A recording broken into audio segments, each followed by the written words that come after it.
മുന്നോട്ട് വരണം. ലൂക്ക 16:16 സ്വർഗരാജ്യത്തിലോട്ട് എന്നാലും വല്ല കിട്ടുന്നത്. അല്ലെങ്കിൽ ഇങ്ങനെ നടക്കും. 10 കൊല്ലമായി കഴിഞ്ഞ് ഞാനും പ്രാർത്ഥന കഴിയാണ്. എല്ലാ ആഴ്ചയിലും വരുന്നതുകൊണ്ട് കൂടുന്നുണ്ട് പോകുന്നുണ്ട്. വല്ലതുകൊണ്ട് പ്രൊഡ്യൂസ് ചെയ്യുന്നുണ്ടോ? ആരുടെ ഇതിൽ മനസ്സാന്തരപ്പെടുത്തണുണ്ടോ? മറ്റേ ഒന്ന് കൈവച്ചു കൊടുത്താൽ മതി. അപ്പം മനസ്സാന്തരം ഒരു ഭജനം കേൾക്കണ്ട ഇല്ലേ?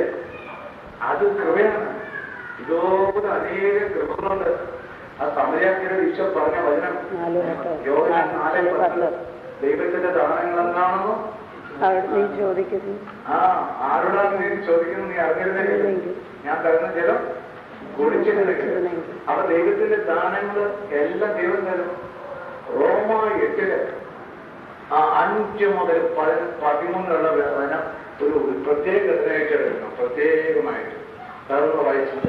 എന്തെന്നാൽ ജഡികമായി ജീവിക്കുന്നവർ ജഡിക കാര്യങ്ങളിൽ മനസ്സുവെക്കുന്നു, ആത്മീയരായി ജീവിക്കുന്നവരാകട്ടെ ആത്മീയ കാര്യങ്ങളിൽ മനസ്സുവെക്കുന്നു.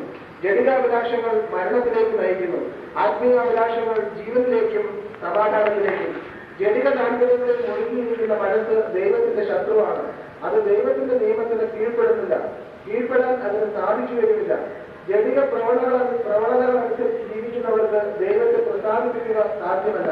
ദൈവത്തിന്റെ ആത്മാവ് യഥാർത്ഥമായി നിങ്ങളിൽ വസിക്കുന്നുവെങ്കിൽ നിങ്ങൾ ജഡികരല്ല, ആത്മീയരാണ്. ക്രിസ്തുവിന്റെ ആത്മാവ് ഇല്ലാത്തവൻ ക്രിസ്തുവിനുള്ളവനല്ല.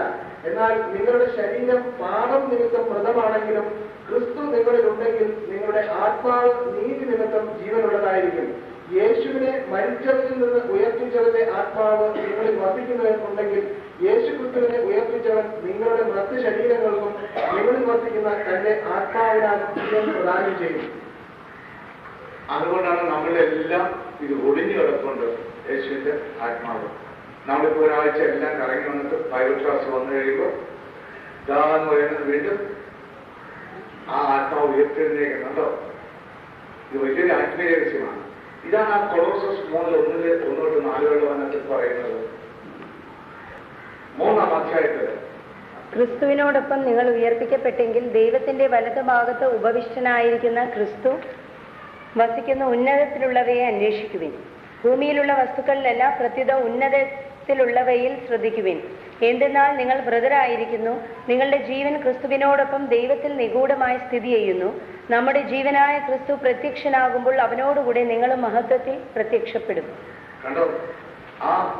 അതുകൊണ്ടാണ് റോമ 8:13 വാക്യത്തില് വായിച്ചിട്ടുണ്ടോ? ആത്മാവും ജഡവുമായിട്ട് അറിയാൻ വേണ്ടിയാണ്. ജഡികരായി ജീവിക്കുന്നെങ്കിൽ നിങ്ങൾ തീർച്ചയായും മരിക്കും. എന്നാൽ ശരീരത്തിന്റെ പ്രവണതകളെ ആത്മാവിനാൽ നിഗമിക്കുന്നുവെങ്കിൽ നിങ്ങൾ ജീവിക്കും. ശരീരത്തിന്റെ പ്രവണതകളെ ആത്മാവിനാൽ നിഗമിക്കുന്നെങ്കിൽ നിങ്ങൾ ജീവിക്കും. അപ്പൊ ആത്മനിയന്ത്രണം ദൈവത്തിന്റെ വലിയ ഗുണമാണ്.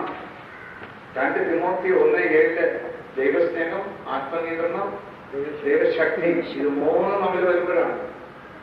അപ്പോഴാണ് ദൈവത്തിന്റെ നേരത്തെ പലർക്കും ഈ പേടിയുണ്ടല്ലോ.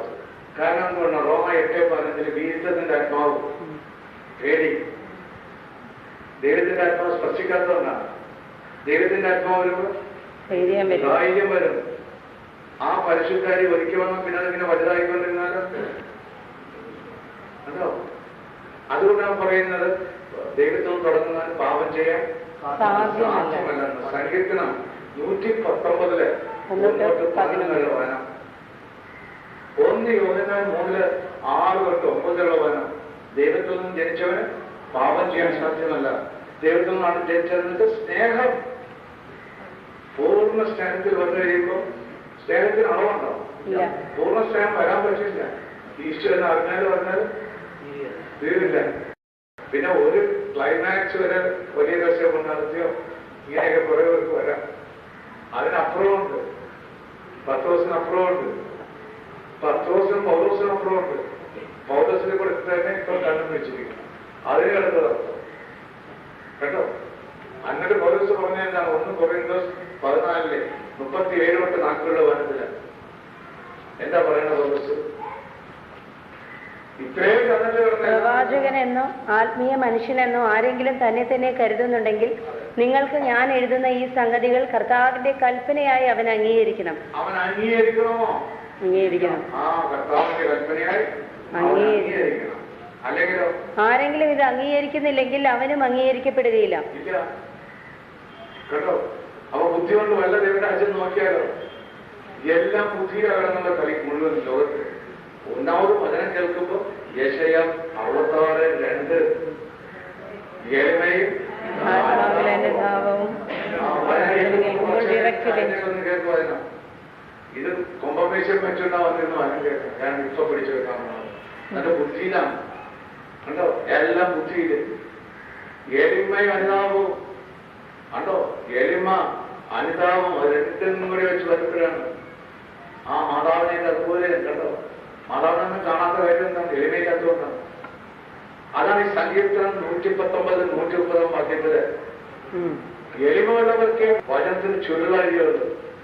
എളിമ വരുമ്പോ ആ എളിമയ്ക്ക് വേണ്ടി ആദ്യം പ്രാർത്ഥിക്കണം, കൃപയ്ക്ക് വേണ്ടി. ആ ഈ കൊളോസസ് 1:9 ഇത് കിട്ടാനായിട്ട്, ഉൾക്കാഴ്ച കിട്ടാനായിട്ട് വചനത്തിന്റെ പൊരുളറിയാൻ. യെശയ്യാ 57:15-14 പറയുന്നത് അനുതാപികളുടെയും പിന്നാലെ ഹൃദയത്തിൽ വന്ന് വസിക്കുന്നു. അത് വായിച്ചതിന്റെ 87 മഹത്വപൂർണനുമായവൻ അനന്തതയിൽ വസിക്കുന്ന പരിശുദ്ധൻ എന്ന നാമം വഹിക്കുന്നവൻ അരുളി ചെയ്യുന്നു, ഞാൻ ഉന്നതമായ വിശുദ്ധ സ്ഥലത്ത് വസിക്കുന്നു. പരിശുദ്ധൻ എന്ന നാമം വഹിക്കുന്നവൻ അരുളി ചെയ്യുന്നു. എന്താ ചെയ്യുന്നത്? ഞാൻ ഉന്നതമായ വിശുദ്ധ സ്ഥലത്ത് വസിക്കുന്നു. അത് ഞാൻ ഉന്നതമായ വിശുദ്ധ സ്ഥലത്ത് വസിക്കുന്നു. അനുതാപികളുടെ ഹൃദയത്തെയും വിനീതരുടെ ആത്മാവിനെയും നവീകരിക്കാൻ ഞാൻ അവരോടുകൂടെ വസിക്കുന്നു. ഞാൻ അവരോടുകൂടെ വസിക്കുന്നു. കണ്ടോ, ആ വാസം ഉറപ്പിക്കുകയാണ്. അതാണ് പ്രഭാഷകൻ 3:18 പറയുന്നത്, നീ എത്ര ഉന്നതനായ അത്രയ്ക്കും വിനീതനാകുക. കണ്ടോ, ആ വിനയത്തിൽ കൂടിയാണ് ഏറ്റവും കൂടുതൽ വരുന്ന കർത്താവ്. അപ്പോഴാണ് ചുവടെല്ലാം വചനമെല്ലാം നിങ്ങൾക്ക് വെളിപ്പെടുത്തി വിനയം വരുമ്പോഴാണ് രാത്രി എല്ലാവരും പ്രാർത്ഥിക്കാനൊക്കെ തോന്നുന്നത്. ഇന്ന് രാത്രി ഒന്ന് വിളിക്കട്ടെ ആരെങ്കിലും ഫോൺ നമ്പറുണ്ട് ഒന്ന് എഴുതി തന്നെ. ഞാൻ ചില വിളിക്കാം, നഷ്ടമാണെന്ന് കുഴപ്പമില്ല, വിളിച്ചു നോക്കാം. എഴുന്നേക്കുമായില്ലേ ഫോൺ ആരെടുത്ത് താല്പര്യമില്ല കേട്ടോ. ആ വിനയം വരുമ്പോഴാണ്. ഇതാണ് യാക്കോബ് 4:6-10 ഈ പറഞ്ഞ വരുന്നതിനെ വീണ്ടും വീണ്ടും പറയുമ്പോഴാണ് നിങ്ങൾ ശക്തി പ്രാപിച്ചു വന്നത് കേട്ടോ. അല്ലെങ്കിൽ ബുദ്ധിയിൽ കണ്ട് വരുന്നതല്ല, എളിമയിലാണ് തുടങ്ങുന്നത്. എല്ലാം എളിമകളിൽ മാത്രമേ കൊടുക്കുകയുള്ളൂ ഈശോ. യോഹന്നാൻ സുവിശേഷം 13-ാം അധ്യായത്തില് ആ 8, 12, 14 വായിച്ചത് ആ എളിമ. ഈശോ എല്ലാ ശിഷ്യന്മാരുടെയും കാല് കഴുകി എന്നിട്ട് തുടച്ചു ഇല്ലേ. എന്നിട്ട് പത്രോസിനോട് തിരിഞ്ഞ് പറയുകയാണ് 8-ാം വാക്യം.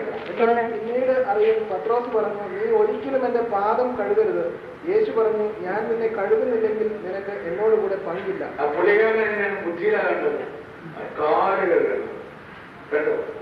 ആ പിന്നെ അവരുടെ പാദങ്ങൾ കഴുകിയതിനു ശേഷം അവൻ മേലയ്ക്ക് ധരിച്ച് സ്വസ്ഥാനത്തിരുന്ന് അവരോട് പറഞ്ഞു, ഞാൻ എന്താണ് നിങ്ങൾക്ക് ചെയ്തതെന്ന് നിങ്ങൾ അറിയുന്നുവോ? ആ ചോദിക്കാൻ എന്താണ് ചെയ്തതെന്ന് അറിയുന്നവോ?